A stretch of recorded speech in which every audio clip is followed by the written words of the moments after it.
Hello everyone. आज हम इस वीडियो में पत्र लेखन का पार्ट 2 पढ़ेंगे। इससे पहले चैनल पर पार्ट 1 आप जाके देख सकते हैं। तो शुरू करते हैं। पत्र लेखन में औपचारिक पत्र जो होते हैं, इसका एग्जाम्पल जो है सरकारी लेटर होते हैं। इसमें टोटली जो है सरकारी जो है आधिकारिक उद्देश्य के लिए लिखे जाते हैं। इसमें व्यक्तिगत जान पहचान नहीं होती है। अनौपचारिक में क्या है कि इसमें व्यक्तिगत जान पहचान होती है। अर्ध सरकारी लेटर जो है इसका उदाहरण है। शुरू करते हैं शासकीय पत्र। अब शासकीय पत्र जो होते हैं सरकारी लेटर, पत्राचार का वह औपचारिक प्रारूप है जो एक पद से दूसरे पद को किसी शासकीय नीतियों, निर्णयों, आदेशों, निर्देशों और सूचनाओं इत्यादि के सापेक्ष पत्र व्यवहार किया जाता है, तो उन्हें सरकारी लेटर कहते हैं। अर्ध सरकारी में क्या है कि पत्र वह आलेखन प्रारूप होता है जिसमें शासकीय कार्य तो किया जाता है, लेकिन इसमें साथ में जो है व्यक्तिगत जान पहचान भी होती है और विभिन्न अधिकारियों अथवा किसी अशासकीय व्यक्ति के मध्य व्यक्तिगत स्तर पर जो है विचार विमर्श इत्यादि हेतु पत्र प्रेषित किया जाता है। दोनों में एक ही अंतर है कि वो जो है विभाग से विभाग के भी मध्य भेजा जाता है, जबकि इसमें अधिकारी से अधिकारी के मध्य भेजा जाता है। इसमें अर्ध सरकारी में जो है व्यक्तिगत जान पहचान होती है। तो अब इसमें हम थोड़ा डिफरेंस देख लेते हैं, क्या क्या इसमें अंतर है। सरकारी पत्र एक कार्यालय से दूसरे कार्यालय को भेजा जाता है, जबकि अर्ध सरकारी एक अधिकारी या व्यक्ति से दूसरे अधिकारी या व्यक्ति के मध्य भेजा जाता है। इसमें वरिष्ठ से कनिष्ठ और कनिष्ठ से वरिष्ठ की ओर हो सकता है, जबकि यह है अर्ध सरकारी समान स्तर के अधिकारी के मध्य ही प्रेषित किए जाते हैं। यह है अन्य पुरुष शैली में लिखे जाते हैं, जैसे उसने, इसको, इसके वर्ड यूज किए जाते हैं। जबकि मैं, तुम जो है, क्योंकि व्यक्तिगत जान पहचान होगी तो ही उत्तम या मध्यम पुरुष आता है, जबकि अन्य पुरुष शैली तभी आएगी जब जान पहचान ना हो। शासकीय प्रयोजन तथा औपचारिक पद या दायित्व की पूर्ति से जुड़ा होता है। इसमें जबकि गोपनीय मामला या अति शीघ्र कार्यवाही करना हो, जब किसी मामले में किसी अन्य अधिकारी से आप अति शीघ्र कार्रवाई की मांग करते हैं, तब उनको जो है एक अर्ध सरकारी लेटर लिखा जाता है व्यक्तिगत जान पहचान का। वो गोपनीय भी हो सकता है, जिसको सामने वाला अधिकारी ही खोलता है। संबोधन में क्या किया जाता है, तो सरकारी लेटर में महोदय का साथ साथ महोदय का प्रयोग किया जाता है, जबकि समापन पे कोई भी शब्द नहीं होता। अभी हम एग्जाम्पल जब प्रारूप देखें तब समझेंगे इसको अच्छे से। इसमें संबोधन में क्या होता है कि प्रियश्री, प्रिय महोदय शब्द का प्रयोग होता है और समापन में जो है सादर, ससम्मान आदि वर्ड लिखे जाते हैं। पत्र को प्रेषित कार्यालय में नियत प्राधिकारी खोलता है, जबकि व्यक्तिगत या गोपनीय होने के कारण इससे जिसको भेजा जाता है वही अधिकारी इसको खोलता है। तो ये कुछ अंतर थे। अब इसमें हम प्रारूप में दोनों को एक साथ देखेंगे। सरकारी पत्र और अर्ध सरकारी पत्र में प्रेषक क्या होता है, प्रेषक होता है भेजने वाला, और प्रेषित जो होता है वो होता है जिसको भेजा जाता है। तो इसमें हमें क्या करना है, सरकारी पत्र में क्या होता है, सबसे पहले आता है प्रेषक, प्रेषक के बाद नाम, पदनाम, शासकीय पता। लेकिन अर्ध सरकारी में क्या होता है कि जो ये प्रेषक वर्ड है ये इसमें नहीं लिखा जाता। इसमें नाम, पदनाम, पता ये है तो प्रेषक ही, लेकिन ये प्रेषक वर्ड इसमें नहीं लिखा जाएगा। इसको आप याद रखना है। पत्रांक संख्या इधर आ गई, इसमें अर्ध सरकारी पत्रांक संख्या लिखा जाएगा, क्योंकि अर्ध सरकारी इसमें सामने लगाना जरूरी है। फिर उसके बाद कार्यालय, विभाग, अनुभाग, दिनांक और स्थान। इसमें स्थान और दिनांक थोड़ा नीचे आएगा। इसमें प्रेषक के नीचे आता है सेवा में पद, शासकीय पता जिनको भेजा जा रहा है, तो ये प्रेषित का नाम हो गया, जबकि प्रेषक इसमें ऊपर आता है। इसमें प्रेषक आता है लेकिन इसके नीचे प्रेषित जो है वो नहीं आएगा, वो आएगा सबसे नीचे यहाँ पर। इस जगह पे जो है प्रेषित का नाम और पदनाम आएगा, जबकि ये प्रेषित वर्ड जो है ये भी इसमें नहीं लिखा जाता। अर्ध सरकारी में जो है आपको याद रखना है कि प्रेषक और प्रेषित वर्ड ये नहीं लिखे जाते हैं, जबकि भेजने वाले का नाम और पदनाम पता लिखा जाएगा। तो ये चीज़ें क्लियर हो गई। अब हम यहाँ पे क्या है, विषय दोनों में क्या है लिखे जाते हैं, सेम है। इसमें भी विषय लिखा जाएगा, इसमें भी लिखा जाएगा। अब संबोधन के लिए क्या है कि हम महोदय का प्रयोग कर रहे हैं। यहाँ पे क्या प्रयोग करेंगे, प्रिय श्री, प्रिय महोदय, इस प्रकार के वर्ड का प्रयोग किया जाता है। अब इसको हम लेटर को जो है बीच का जो मैटर होता है उसको हम कैसे शुरू करते हैं, तो सरकारी लेटर में आप ये 3 लाइन यूज कर सकते हैं। जैसे मुझे आपको सूचित करने का निर्देश हुआ है, एक लाइन हो गई। या इसकी जगह आप ये यूज कर सकते हैं, उपयुक्त विषय के संदर्भ में मुझे यह कहने का निर्देश हुआ है।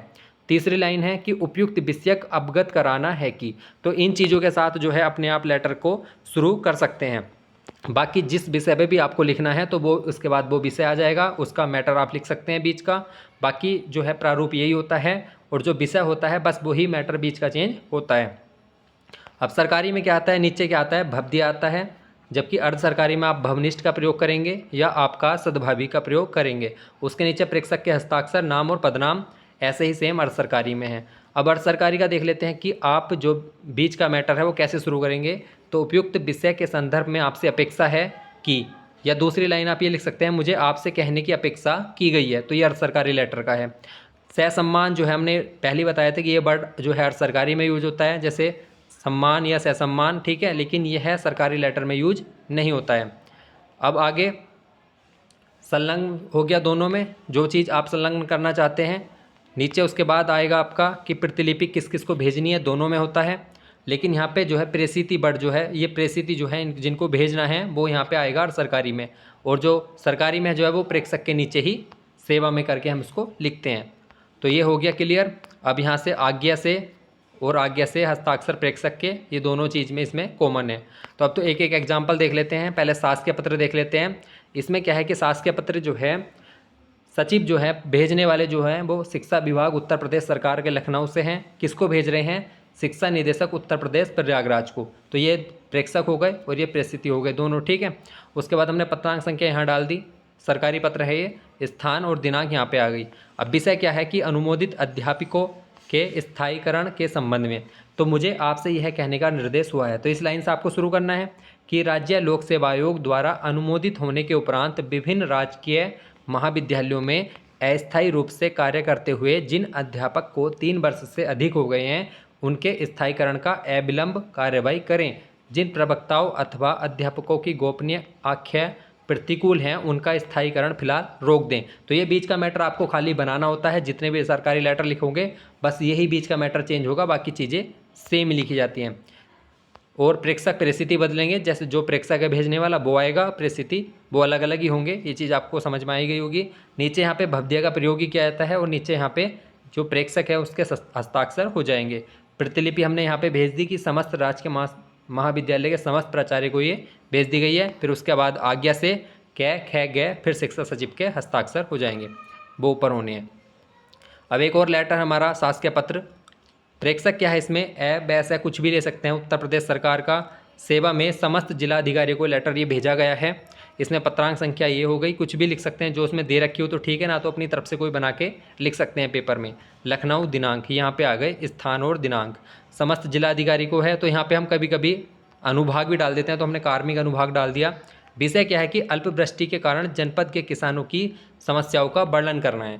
मतलब जिलाधिकारी जो है अपने क्षेत्र में जो अल्पवृष्टि हुई है, मतलब वर्षा नहीं हुई है, तो क्या क्या समस्याएं हैं उसके बारे में अवगत कराएंगे। किसको? उत्तर प्रदेश सरकार को। तो इसमें लिखा गया है कि महोदय, उपयुक्त विषयक आपके पत्रांक कार्मिक 2 के संदर्भ में मुझे यह कहने का निर्देश हुआ है कि उत्तर प्रदेश के समस्त जिलों के जिलाधिकारियों को शासन को यह वर्णित करना है। मतलब जिलाधिकारी जो हैं वो शासन को वर्णित करेंगे कि अल्पवृष्टि के कारण जनपद के किसानों की जो क्या क्या समस्याएं हैं, किन किन क्षेत्रों में हैं, उसका पूरा विवरण शासन को उपलब्ध कराया जाए, जिससे उचित समय पर किसानों की समस्याओं को प्रभावी ढंग से निराकरण शासन द्वारा तत्काल किया जा सके। तो ये बीच का मैटर हो गया। इसमें भी भव दिया जाएगा। फिर यहाँ पे प्रेक्षक के हस्ताक्षर, संलग्न जो करना चाहते हो वो कर दो। प्रतिलिपि समस्त जनपद के अधिकारियों को सूचनार्थ भेजी जाएगी। फिर आज्ञा से अगला है हमारा अर्ध सरकारी पत्र। इसमें क्या है, ये प्रश्न हमें दिया हुआ होगा। स्वास्थ्य विभाग उत्तराखंड सचिव स्वास्थ्य मंत्रालय भारत सरकार को लिखेंगे कि नई दिल्ली को भेजने के लिए कि कुपोषण से जूझते बच्चों के इलाज के लिए सहायता यथाशीघ्र स्वीकृत कराने हेतु आग्रह। तो यहाँ पे एक अधिकारी जो है दूसरे अधिकारी को भेजेगा। तो ये अर्ध सरकारी पत्र हो गया। तो हम क्या लिखेंगे यहाँ पे? कै ख गए मुख्य सचिव। तो और इनका जो है कहाँ के, ये स्वास्थ्य विभाग उत्तराखंड के हैं, अनुभाग वन उत्तर। यहाँ पे आया हमारा अर्ध सरकारी पत्र संख्या। तो ये सबसे ऊपर लिखना हमारा जरूरी है। मुख्य सचिव कहाँ के हैं? तो ये स्वास्थ्य विभाग, इनका जो कार्यालय वो इधर आ गया।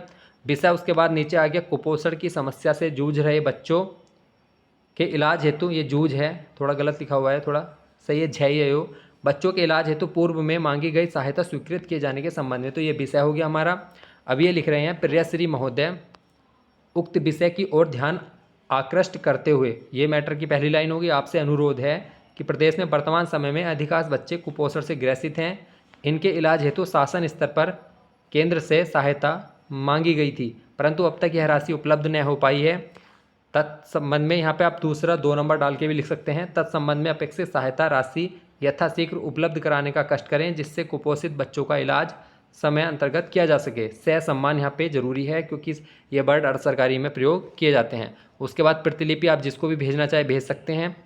परिस्थिति जो है वो यहाँ पे आएगा, किसको हमने भेजा है, तो ये भेजा है येर एलेब है, कुछ भी नाम हो सकता है उनका, सचिव स्वास्थ्य मंत्रालय भारत सरकार नई दिल्ली। और कहाँ से गया था, जो स्वास्थ्य विभाग उत्तराखंड के मुख्य सचिव है उनके द्वारा ये लिखा गया था। भवनिष्ठ का प्रयोग किया जाएगा, जो प्रेक्षक है उनके हस्ताक्षर हो जाएंगे। तो ये हमारे अर्ध सरकारी का प्रारूप था। तो इस प्रकार से आप और भी लेटर लिख सकते हैं, प्रैक्टिस कर सकते हैं। सरकारी और अर्ध सरकारी की यही चीज़ें हैं, कॉमनली चीज़ें हैं। आपको आशा करते हैं कि अच्छे से समझ में आ गया होगा। धन्यवाद। इसके बाद हम कार्यालय आदेश, कार्यालय ज्ञाप, परिपत्र, विज्ञप्ति, अनुस्मारक, जितने भी टोटल टॉपिक हैं ये सारे कराए जाएंगे। और जो है मेन ऐसे भी इसमें हम कराएंगे। तो ये पूरा एक सिलेबस तैयार हो रहा है, तो आप इसको अच्छे से देखें और इससे पहली वीडियो भी अच्छे से देख लें। धन्यवाद।